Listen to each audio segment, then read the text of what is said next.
श्री हनुमान का सुग्रीव को सत परामर्श।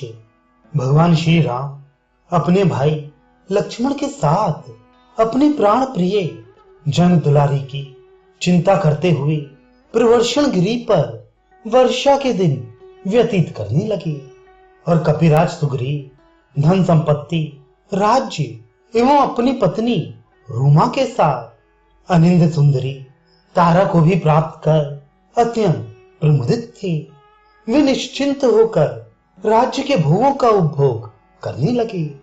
वे राज्य सुख में इतने तन्मय हुए कि उन्हें अपनी परम हितैषी सानुज श्री रघुनाथ जी की मैत्री, उनका उपकार तथा उनके प्रति अपने दायित्व का ध्यान भी नहीं रह गया। किंतु पवन पुत्र हनुमान शास्त्र के निश्चित सिद्धांत को जानने वाले थे। कर्तव्य अकर्तव्य का उन्हें यथार्थ ज्ञान था। वार्तालाप की कला में सुपटु श्री हनुमान जी सदा सजग और सावधान रहने वाले परम बुद्धिमान सचेत थे। उन्हें भगवान श्री राम का ध्यान प्रतिक्षण बना रहता था।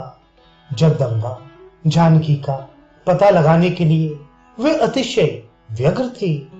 जब हनुमान जी ने देखा कि आकाश स्वच्छ हो गया, नदियों में निर्मल जल बहने लगा, मार्ग यात्रा के योग्य हो गए, किंतु वानर राज सुग्रीव अपना प्रयोजन सिद्ध हो जाने पर धर्म और अर्थ के संग्रह में उदासीन हो चले हैं। वे अभिलाषित मनोरथों को प्राप्त कर स्वेच्छाचारी से हो रहे हैं। तब उन्होंने सुग्रीव के समीप जाकर सत्य, प्रिय एवं हितप्रद वचन कहे। राजन, आपने राज्य और यश प्राप्त कर लिया तथा कुल परंपरा से आई हुई लक्ष्मी को भी बढ़ाया, किंतु अभी मित्रों को अपनाने का कार्य शेष रह गया है। उसे आपको इस समय पूर्ण करना चाहिए। आप सदाचार संपन्न और नित्य सनातन धर्म के मार्ग पर स्थित है। अतः मित्र के कार्य को सफल बनाने के लिए जो प्रतिज्ञा की है उसे यथोचित रूप से पूर्ण कीजिए। शत्रु दमन भगवान श्री राम हमारे परम सुहृद हैं। उनके कार्य का समय बीता जा रहा है। अतः विदेह कुमारी सीता की खोज आरंभ कर देनी चाहिए। राजन, परम बुद्धिमान श्री राम समय का ज्ञान रखते हैं और उन्हें अपने कार्य की सिद्धि के लिए जल्दी लगी हुई है, तो भी वह आपके अधीन बने हुए हैं। संकोचवश आपसे नहीं कहते कि मेरे कार्य का समय बीत रहा है। यदि हम लोग श्री रामचंद्र जी के कहने के बिना ही कार्य प्रारंभ कर दें तो समय बीता हुआ नहीं जाना जाएगा, किंतु यदि उन्हें उसके लिए प्रेरणा करनी पड़ी तो यही समझा जाएगा कि हमने समय बिता दिया, उनके कार्य में बहुत विलंब कर दिया। वानर और भालू समुदाय के स्वामी सुग्रीव, आप शक्तिमान और अत्यंत पराक्रमी हैं, फिर भी दशरथ नंदन श्री राम का कार्य करने के लिए वानरों को आज्ञा देने में विलंब क्यों करते हैं? श्री रघुनाथ जी को आपके लिए बाली के प्राण तक लेने में हिचक नहीं हुई। वे आपका बहुत बड़ा प्रिय कार्य कर चुके हैं। अतः हम लोग उनकी पत्नी विदेह कुमारी सीता का इस भूतल पर और आकाश में भी पता लगाएं। देवता, दानव, गंधर्व, असुर, मरुदगण तथा यक्ष भी श्री राम को भय नहीं पहुंचा सकते, फिर राक्षसों की तो बिसात ही क्या है। वानर राज ऐसे शक्तिशाली तथा पहले ही उपकार करने वाले भगवान श्री राम का प्रिय कार्य आपको अपनी सारी शक्ति लगाकर करना चाहिए। सत्गुण संपन्न वानर राज सुग्रीव श्री राम के कार्य में विलंब हो जाने के कारण भयग्रस्त हो गए। वे सदा ही समीर कुमार के परामर्श का आदर करते थे। प्रीतपूर्वक कर्तव्य की सत प्रेरणा से प्रसन्न होकर उन्होंने तुरंत नील नामक वीरों को आज्ञा प्रदान की, तुम 15 दिनों में मेरे समस्त उद्योगी एवं शीघ्रगामी युद्धपतियों तथा समस्त वीर सैनिकों को मेरे समीप उपस्थित करने का प्रयत्न करो। ये मेरा सुनिश्चित निर्णय है कि इस अवधि के बाद यहाँ पहुंचने वाले वीर वानर को अपने प्राणों से हाथ धोना पड़ेगा। उधर वर्षा के उपरांत शरद का आगमन हो जाने पर भी सुग्रीव को निश्चित एवं निष्क्रिय समझकर भगवान श्री राम ने क्षुब्ध होकर अपने अनुज से कहा, भाई लक्ष्मण, वानर राज सुग्रीव ने सीता की खोज का समय निश्चित कर दिया था, किंतु अपना स्वार्थ सिद्ध हो जाने पर दुर्बुद्धि वानर मेरी उपेक्षा कर रहा है। वह मुझे राज्य से भ्रष्ट, दीन, अनाथ और शरणागत मेरा तिरस्कार कर रहा है। अतः तुम जाकर स्पष्ट शब्दों में उससे कह दो, जो बल पराक्रम से संपन्न तथा पहले ही उपकार करने वाले कार्यार्थी पुरुषों को प्रतिज्ञा पूर्वक आशा देकर पीछे उसे तोड़ देता है, वह संसार के सभी पुरुषों में नीच है। जो अपने मुख से प्रतिज्ञा के रूप में निकले हुए भले या बुरे सभी तरह के वचनों को अवश्य पालनीय समझकर सत्य की रक्षा के उद्देश्य से उनका पालन करता है, वह वीर समस्त पुरुषों में श्रेष्ठ माना जाता है।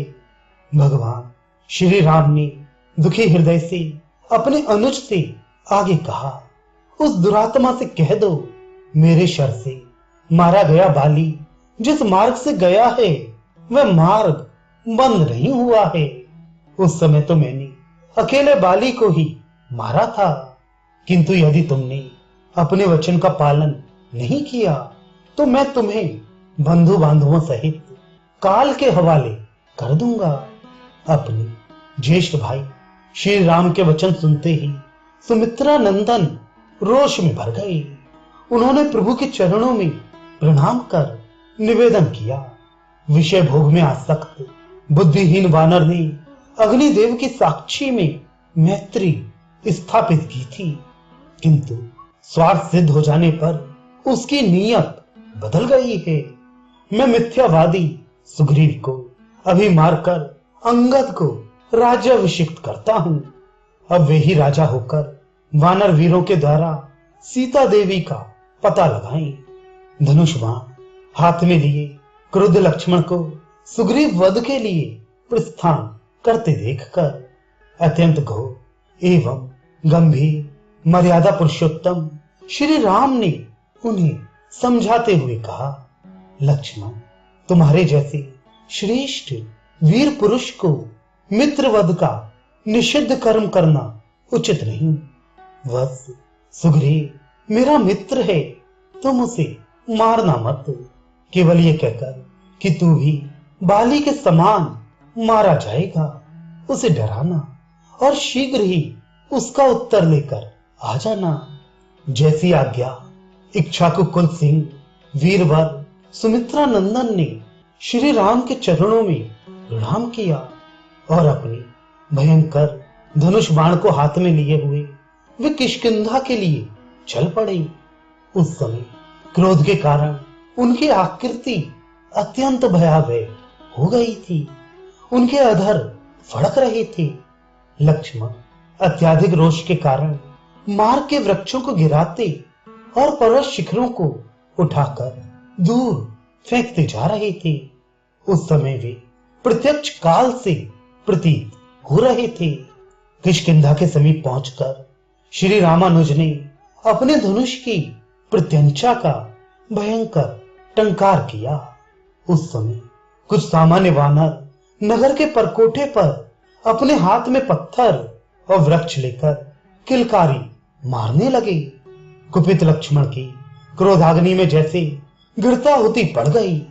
प्रज्वलित प्रलय अग्नि तुल्य लक्ष्मण ने अपने विशाल धनुष पर भयंकर बाण चढ़ाया ही था कि किष्किंधा के समस्त वानर वीर कांप उठे।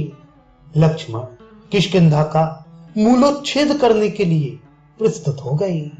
नगर निवासियों को अत्यधिक आकुल देख युवराज अंगद ने लक्ष्मण जी के समीप पहुंचकर अत्यंत आदर पूर्वक उनके चरणों में शीश झुकाया।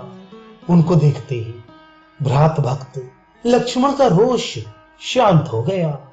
उन्होंने युवराज को अपनी हृदय से लगाकर कहा, वत्स, तुम यथाशीघ्र सुग्रीव के समीप जाकर कहो कि श्री राघवेंद्र तुम पर कुपित है और उन्हीं की प्रेरणा से मैं यहां आया हूं। बहुत अच्छा। अंगद ने विनम्रता के साथ हाथ जोड़कर विदा ली और सुग्रीव के समीप पहुंचे। अंगद के द्वारा श्री लक्ष्मण जी के रोष की बात ज्ञात होते ही सुग्रीव भयाक्रांत हो गए। उन्होंने तत्काल श्री रामानुज को अनुकूल बनाने के लिए पवन कुमार को भेजा। हनुमान जी ने श्री लक्ष्मण के समीप जाकर उनके चरणों में भक्ति पूर्वक प्रणाम किया और उन्होंने अत्यंत विनय पूर्वक कहा, हे महाभाग, वीरवर, निशंक होकर आइए, ये घर आपका ही है। इसमें पधार कर राजमहिषियों और महाराज सुग्रीव से मिलिए, फिर आपकी जो आज्ञा होगी हम वही करेंगे। पवन कुमार हनुमान जी अत्यंत भक्ति पूर्वक श्री रामानुज का कर कमल पकड़कर उन्हें नगर के बीच से राज सदन ले चले। मधुर भाषणी तारा ने लक्ष्मण का स्वागत करते हुए कहा, आपके कार्य के लिए सुग्रीव स्वयं चिंतित हैं। आप कृपा पूर्वक अंतःपुर में पधार कर उन्हें अभयदान दें। अंतःपुर में भयभीत सुग्रीव ने अपनी पत्नी रूमा सहित लक्ष्मण जी के चरणों में प्रणाम किया। वहां भी क्रुद्ध लक्ष्मण से नीति निपुण समीरात्मज ने कहा, महाराज, ये वानर राज श्री रामचंद्र जी के आपसे भी अधिक भक्त हैं। भगवान श्री राम के कार्य के लिए रात दिन जागते रहते हैं। ये उसे भूल नहीं गए हैं। प्रभु देखिए, ये करोड़ों वानर इसीलिए सब ओर से आ रहे हैं। ये सब शीघ्र ही सीता जी की खोज के लिए जाएंगे और महाराज सुग्रीव श्री रामचंद्र जी का सब कार्य भले प्रकार सिद्ध करेंगे। तदनंतर वानर राज सुग्रीव ने सुमित्रा कुमार के चरणों में प्रणाम कर अत्यंत विनीत वाणी में कहा, प्रभु, मैं श्री रामचंद्र जी का दास हूं। उन्होंने ही मेरे प्राणों की रक्षा की है और ये धन, वैभव एवं राज्य आदि सब कुछ उन्हीं का दिया हुआ है। वे प्रभु तो स्वयं त्रिभुवन को परास्त कर सकते हैं। मैं तो उनके कार्य में सहायक मात्र होऊंगा।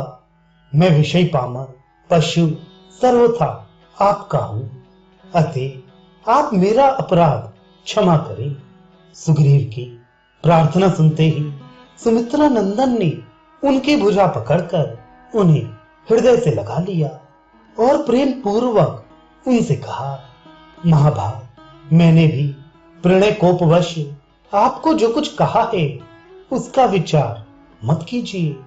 भगवान श्री राम अरण्य में एकाकी हैं और श्री सीता जी के वियोग में व्याकुल हो रहे हैं। अतः अब शीघ्र उनके समीप चला जाए। हाँ, अवश्य चला जाए।